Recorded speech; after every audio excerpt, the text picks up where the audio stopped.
ഇപ്പോൾ Sabu M Jacob മാധ്യമങ്ങളെ കാണുകയാണ് തത്സമയം.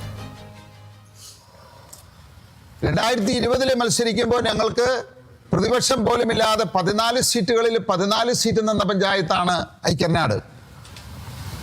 ഈ തവണ അത് 16 സീറ്റായി മാറി. ആ 16 സീറ്റും പ്രതിപക്ഷം പോലുമില്ലാതെ ഞങ്ങൾ വിജയിച്ചു എന്നുള്ളതാണ്. അപ്പോൾ കേരളത്തിലെ 25 രാഷ്ട്രീയ പാർട്ടികൾ ഒന്നിച്ച് നിന്നിട്ടും ഇന്നും 2020 അതിൻ്റെ നില കഴിഞ്ഞതിനേക്കാൾ 10% ഉയർത്തി എന്ന് മാത്രമല്ല, 2 പഞ്ചായത്തുകൾ പോയപ്പോൾ പുതുതായിട്ടുള്ള 2 പഞ്ചായത്തുകൾ ഞങ്ങൾക്ക് പിടിച്ചെടുക്കാൻ സാധിച്ചു. അങ്ങനെ ഇന്ന് 4 പഞ്ചായത്തുകളുടെ ഭരണം, 2 പഞ്ചായത്തുകളിൽ ഞങ്ങൾ പ്രതിപക്ഷമായിട്ടിരിക്കുന്നു. ഇടുക്കിയിൽ ഞങ്ങൾക്ക് അക്കൗണ്ട് ഓപ്പൺ ചെയ്യാൻ സാധിച്ചു. തൃക്കാക്കരയിൽ ഞങ്ങൾക്ക് അക്കൗണ്ട് ഓപ്പൺ ചെയ്യാൻ സാധിച്ചു. ഇതിനെല്ലാം പുറമെ 12.2% ഈ 882 സീറ്റുകളിലായിട്ട് ഞങ്ങൾക്ക് ലഭിച്ചു എന്നുള്ളത് 2020 പാർട്ടി എത്രമാത്രം വളർന്നു എന്നുള്ളതാണ്. അപ്പോൾ ആസൂത്രിതമായിട്ട് ഇതുപോലെ ആക്രമിക്കുന്ന സമയത്തും പിടിച്ചു നിന്ന് ഞങ്ങൾക്ക് ഞങ്ങളുടെ ശക്തി തെളിയിക്കാൻ പറ്റി എന്നുള്ളതാണത്. പക്ഷേ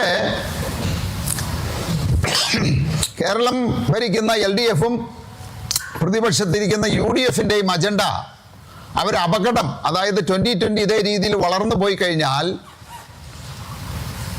അവരുടെ പ്രധാന ശത്രു 2020 ആയി മാറുമെന്ന് അറിഞ്ഞുകൊണ്ടുള്ള ഒരു പരീക്ഷണ മത്സരമായിരുന്നു ഇത്തവണ നടന്നത്. അപ്പം ഞങ്ങൾ ഒരു പക്ഷേ നമുക്കറിയാം, ഈ കഴിഞ്ഞ 14 വർഷക്കാലത്തിനുള്ളിൽ ഇതുവരെ ഒരു രാഷ്ട്രീയ പാർട്ടിയിലും അവരുമായിട്ട് യോജിക്കാനോ അവരുമായിട്ട് അലയൻസ് ഉണ്ടാക്കാനോ ഞങ്ങൾ ശ്രമിച്ചിട്ടില്ല. ഇന്ന് LDF-ഉം അതുപോലെ തന്നെ UDF-ഉം കഴിഞ്ഞ നിയമസഭാ തെരഞ്ഞെടുപ്പ് മുതൽ പല ഘട്ടങ്ങളിലും ഞങ്ങളുമായിട്ട് അലയൻസ് ഉണ്ടാക്കുന്നതിനുള്ള വിവിധ ചർച്ചകൾ നടന്നിട്ടുണ്ട്. അന്നൊക്കെ ഞങ്ങൾ പാർട്ടി ഒറ്റക്കെട്ടായിട്ടൊരു തീരുമാനമെടുത്തു, ആരുമായിട്ട് അങ്ങനെ ഒരു സഹകരണം വേണ്ട.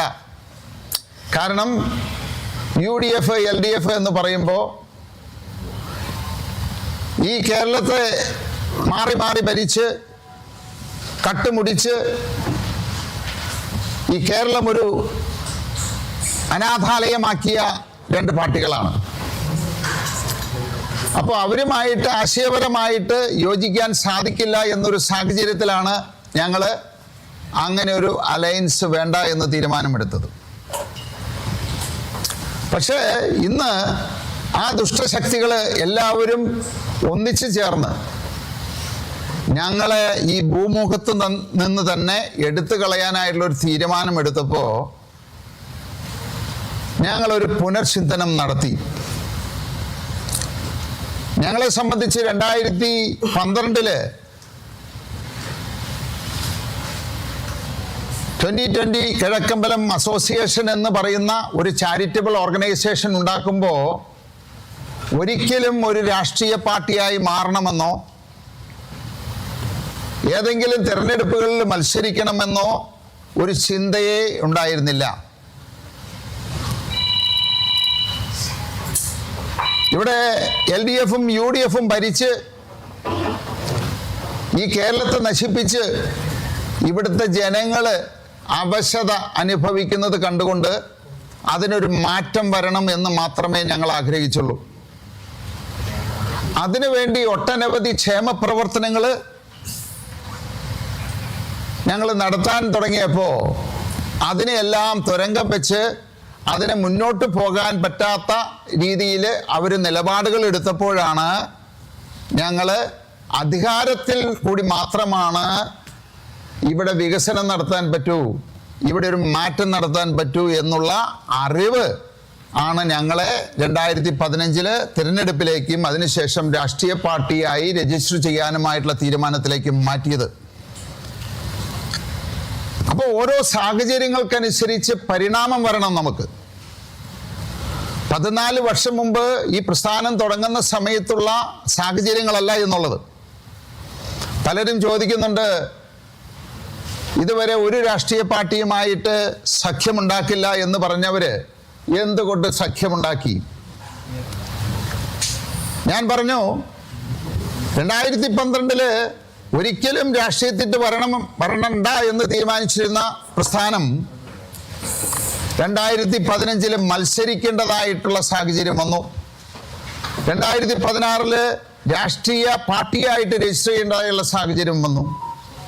അങ്ങനെ ഓരോ സാഹചര്യങ്ങളിലും ഉണ്ടായ പരിണാമമാണ് ഇപ്പോൾ NDAയുടെ സഖ്യകക്ഷിയായിട്ട് മാറാനായിട്ടുള്ള സാഹചര്യം സൃഷ്ടിച്ചത്.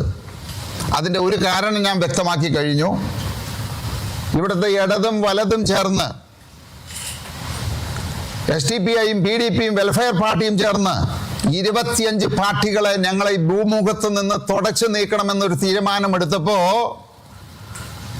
അതിനെ അതിജീവിച്ച് ഇന്ത്യയിലെ തന്നെ ഏറ്റവും വലിയൊരു ശക്തിയായി മാറുക എന്നുള്ള ഒരു ലക്ഷ്യമാണ് ഞങ്ങൾ ആ നിലപാടിലേക്ക് ഞങ്ങളെ മാറ്റിയത്.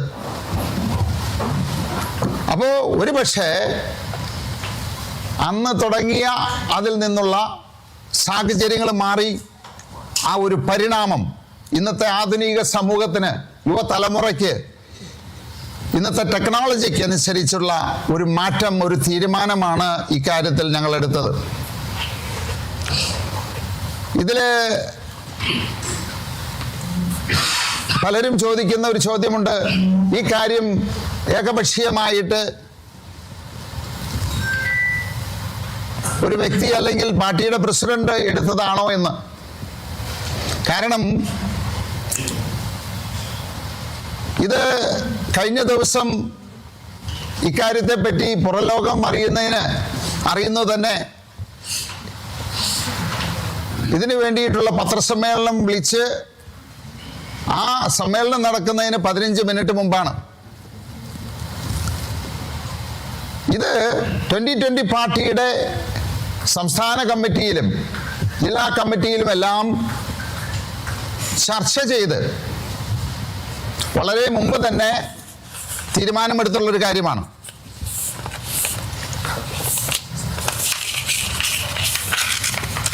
ഈ ചർച്ചയിൽ പലരും സ്വതന്ത്രമായിട്ട് തന്നെ നിന്നാൽ മതി എന്നുള്ള അഭിപ്രായക്കാരുണ്ടായിരുന്നു. UDFന്റെ കൂടെ ചേരണമെന്നുള്ള അഭിപ്രായമുള്ള ആളുകളുണ്ടായിരുന്നു. എന്നാൽ LDFന്റെ കൂടെ കൂടണമെന്ന് ഒരാൾ പോലും അഭിപ്രായമുണ്ടായിരുന്നില്ല. അതേ സമയത്ത് ഭൂരിപക്ഷം ആളുകളും NDAയുടെ കൂടെ ഭാഗമാകണം എന്നുള്ള അഭിപ്രായമാണ് അവിടെ രേഖപ്പെടുത്തിയത്. അങ്ങനെ ആ യോഗത്തിൽ യുക്തമായ തീരുമാനമെടുക്കാനായിട്ട് പാർട്ടി അധ്യക്ഷനെ ചുമതലപ്പെടുത്തിയിട്ടുള്ളതാണ്. അപ്പോൾ ഒരു സുപ്രഭാതത്തിൽ പെട്ടെന്നുണ്ടായ, ആരും അറിയാതെ, ആരോടും ചർച്ച ചെയ്യാതെ എടുത്ത തീരുമാനമാണ് എന്നുള്ളത് വസ്തുതാവിരുദ്ധമാണ്. പിന്നെ പലരും പറയുന്നുണ്ട്, ഇങ്ങനെ ഒരു തീരുമാനം എടുത്തു കഴിഞ്ഞപ്പോൾ 2020 പാർട്ടി പിളർന്നു, 2020യുടെ ഒരുപാട് അംഗങ്ങൾ ഇതിൽ നിന്ന് വിട്ടുപോയി എന്നല്ല.